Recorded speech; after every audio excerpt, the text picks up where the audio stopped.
I want to start today with an image that is, well, honestly, it's pretty hard to shake once you've pictured it. It comes straight from the source material we are looking at today. I think I know the one you mean. It is, vivid. It is. So imagine you're just going about your day. Maybe you're at work or you're, I don't know, waiting for a bus. You open your phone, check your DMs, expecting a meme from a friend or something, and instead you find this thing just sitting there, as the author puts it, like a dead fish on a doorstep. That is a brutally effective description. Right. It's unrequested. It's unwelcome. And to use the article's phrasing, it is baffling in its optimism. Yeah. We are talking, of course, about the unsolicited dick pic. Of course. But before you roll your eyes or think we're just going to spend 20 minutes ranting about how men are trash, stick with us. Because the question we are tackling today is actually a lot more complex. And a lot more interesting, frankly. Yeah. Exactly. The question isn't just why is this happening? The real question, the one that keeps me up at night when I think about this is, why on earth does the sender think this will work? That is the crux of it, because if you look at it logically, just as a strategy, it seems insane. There is this implicit belief by the sender that the recipient is going to open this image, see this disembodied body part, and think, yes, finally, this is the man for me. Cancel my plans. Which never happens. I feel confident saying that has never, ever happened in the history of the internet. The success rate is statistically negligible, and yet the behavior persists. It's everywhere. So our mission for this deep dive is to move past that immediate visceral reaction, the disgust or the anger, and perform what our source calls a semi-serious investigation into the psychology behind this whole phenomenon. And we aren't just guessing. No, we're pulling from a fantastic article by Ryan Collison from Money Sex Nerd, and it actually cites real psychological research, including these huge studies by a psychologist named Corey Peterson. So this is data-backed. It is, and what we're going to find is that the answer isn't just about, predators or perverts. I mean, they exist, and we'll get to them, but the data suggests we are looking at something much more fundamental. Like what? A catastrophic failure of imagination, a breakdown in something psychologists call theory of mind, and how our smartphones have basically weaponized a flaw in human psychology that was always there. Okay, let's unpack this, because I think the common assumption, and I've certainly made it, is that every guy who sends one of these is doing it to be a creep. They want to scare you, or they get off on the shock value. It's a power move. But the research says that's not the whole story. No, it's not. Not even close. So Peterson and his colleagues, they actually surveyed hundreds of men who admitted to sending these photos, and they didn't find just one single profile. Not a monolith. Not at all. They found a mix of different failure modes, if you want to call them that. Okay, so let's go through the roster. Who are these guys? Well, you do have the group you just described. The researchers call this motivation exhibitionism. Okay, so these are the guys where the dead fish on the doorstep reaction is actually the goal. Precisely. They are genuinely aroused by the act of exposure itself. The fact that it's non-consensual, the fact that the recipient might be disgusted or shocked, that whole negative emotional spike is the reward. They want the gasp. So my disgust is their fuel. Yes. But here is the surprise, and this is where the data gets really interesting. In Peterson's study, this was the smallest group. Really? That is surprising. I would have thought that was number one, hands down. Most people would. It's the most pathological group, so it sticks in our minds. It's the scariest one, but it's not the majority. As we move down the list, we get to motivations that are less about malice and more about, well, just failed logic. Which brings us to transactional thinking. This one fascinated me. It sounds like they're trying to, barter? They are. They view the interaction as a literal economic exchange. I show you mine, you show me yours. But that's such a fundamental misunderstanding of the market, to use that term. Yeah. It's like showing up to a stranger, handing them a raw potato, and expecting them to hand you a gourmet meal in return. That is a very specific analogy, but yes, it's a complete failure evaluation. They think they're offering something of equal value to what they want in return. And it fails. It fails 99.9% of the time. But the intent isn't necessarily aggressive. It's just a terrible, terrible business proposition. The worst sales pitch in history. It really is. Then you have the mate value signaling group. This ties back to evolutionary psychology. These are men who believe incorrectly that genital size is a valid primary indicator of genetic quality. So they think they're just putting their best resume forward, like, here's my key selling point. Exactly. They think they're advertising a high-value trait. Look at my genetics. In the animal kingdom, distinct physical displays can work. You have peacocks with their tails, gorillas beating their chests. But we aren't peacocks. We are not. Humans are deeply context-dependent. We need narrative. We need safety. So this raw biological signal, stripped of all social context, it fails. But again, these groups are smaller compared to the final and most fascinating category. And this is the one that really blew my mind. The misperceived reciprocity group. This is the big one. And it is the hardest one to wrap your head around if you don't inhabit that headspace. The research found that the majority of senders genuinely believe the recipient will enjoy the photo. I have to stop you there because that is just, it is baffling. They aren't trying to be gross. They aren't trying to be dominant. They think they're giving a gift. They do. They genuinely think it's a romantic or sexy gesture. And the proof is in what happens next. The aftermath. Exactly. When these men get a negative reaction, when they get blocked or reported or laughed at, they aren't satisfied like the exhibitionists are. They are confused. They are genuinely hurt. They're hurt because their gift was rejected.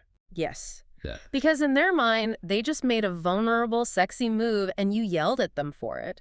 They are acting on a profound misunderstanding of how the other person thinks and feels. And this brings us right to the core mechanism. This is the heart of it. This is it, the failure of theory of mind. Okay, theory of mind. We hear that term in psychology a lot. Usually it comes up when talking about child development, right? Like a little kid learning that other people have secrets. Exactly.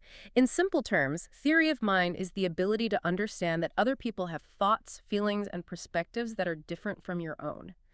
It's the ability to model someone else's mind inside your own. It's realizing that you aren't the main character of the universe. Or at least realizing that other characters have their own scripts, and in the case of the unsolicited dick pic, that modeling is completely broken, it comes down to projection. Projection. So I feel this way, so you must feel this way. Correct. And to understand why this goes so wrong, we have to look at the general differences in arousal patterns mentioned in the source. Now, big disclaimer here. We are talking about averages and generalizations. Of course. But the source notes that, on average, male sexuality tends to be highly visual and automatic. Right. The light switch model. You see a naked body, you get aroused, it's immediate. For many men, yeah.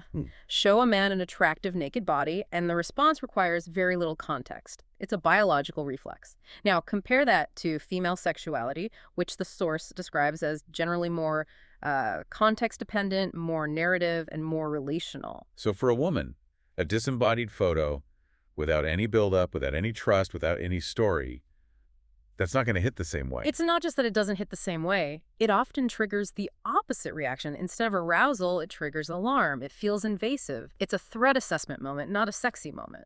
But the sender can't see that. He cannot conceive of that reaction. That's the theory of mind failure. So let's trace his internal monologue. He's sitting there with his phone, about to hit send. What's he thinking? His internal monologue is basically, I would be thrilled if a woman sent me a nude photo out of the blue. I would love that. Therefore, she will be thrilled if I send her one. It's the golden rule gone completely wrong. Do unto others as you would have them do unto you. It's the golden rule fallacy. He's treating her like a version of himself. He's running a simulation of his mind, pasting it onto her face, and assuming the output will be the same. Naked bodies make me aroused. Therefore, my naked body will make her aroused. That is, when you strick it down like that, it's almost sad. It's a complete failure of imagination. The source calls it an absence. It's an inability to imagine outward. He literally cannot conceive that what triggers arousal in him, the visual, might trigger disgust in her. He assumes the mechanism is universal. That's wild. It's somehow worse than malice, isn't it? Malice you can fight. You can say you're a bad person, but this is just emptiness, a blind spot the size of a planet. It's a massive cognitive deficit. But before we let everyone off the hook as just being confused, we should pivot. Because there is an alternative theory brought up in the source for some cases. The dominance display. Right, the gorilla theory, or the peacock again, but the angry version. Yes. This overlaps a bit with the exhibitionists, but it's more about power than just the thrill of exposure. For some senders, it isn't about seduction or reciprocity. It's about asserting dominance. It's saying, look what I can do. I can impose this on your attention. That feels much more aggressive. That's the digital equivalent of a flasher in a trench coat blocking your path. It is. In that case, the violation is the point. It's about taking up space in your world whether you want them to or not. But here's the thing. Whether it's dominance or failed projection, there is one thing that has made this behavior just explode. Technology, the smartphone. Exactly. And the source makes a really interesting point here about two concepts, affordances and friction. I love this part of the article. Because we tend to blame the phone for the behavior, but the phone is really just the delivery system, right? It's an enabler. Exactly. Technology didn't create the impulse to do this. That's been around forever. But technology removed the friction. The article had this great example about the pre-smartphone era. If you wanted to send someone a picture of your junk in 1995, just think about the logistics. It was a mission. You had to go buy a disposable camera or load film. You had to take the photo blind, by the way, no preview screen. Then you had to finish the whole roll of film. You couldn't just take one. You had to take 24 pictures of your cat just to get to the end. Exactly. And then, the hardest part, you had to take that roll of film to the 1-hour photo lab. Oh, God.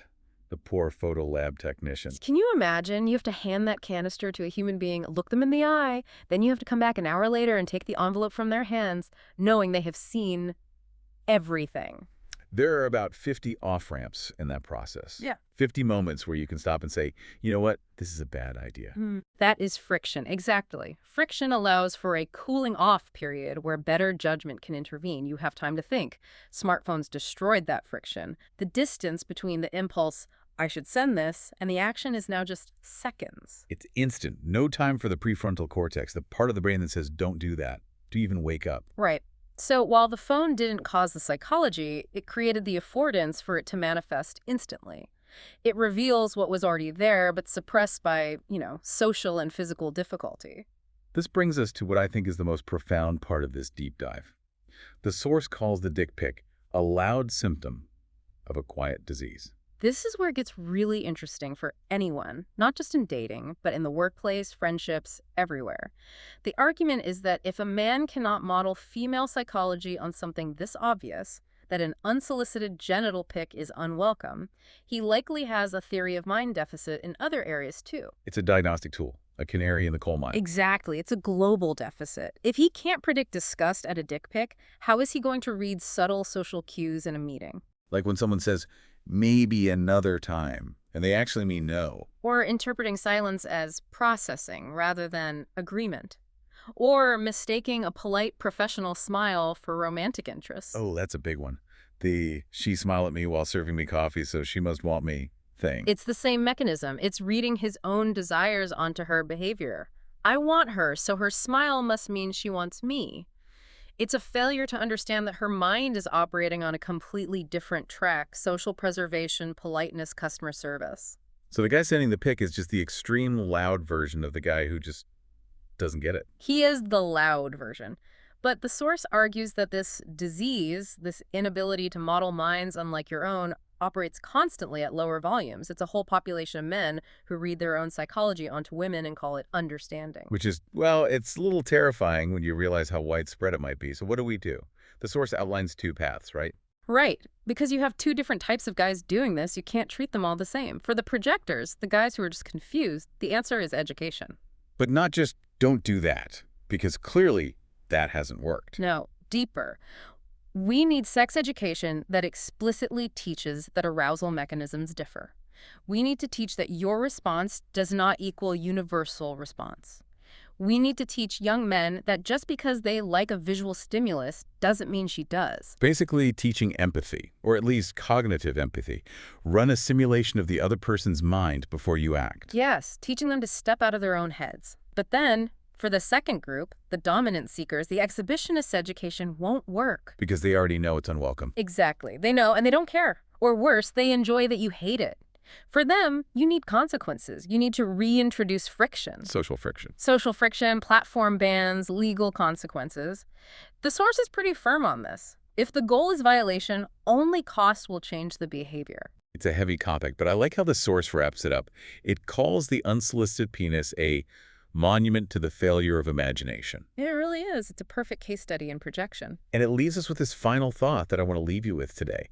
The article suggests that the dick pic is the most unmediated, alienated form of male sexuality. It's desire with zero theory of mind. It is a signal sent into the void, hoping the void is exactly like the sender. And when the void pushes back, they're shocked. It really highlights what happens when technology lets us bypass all the social friction that used to keep us, well, civilized.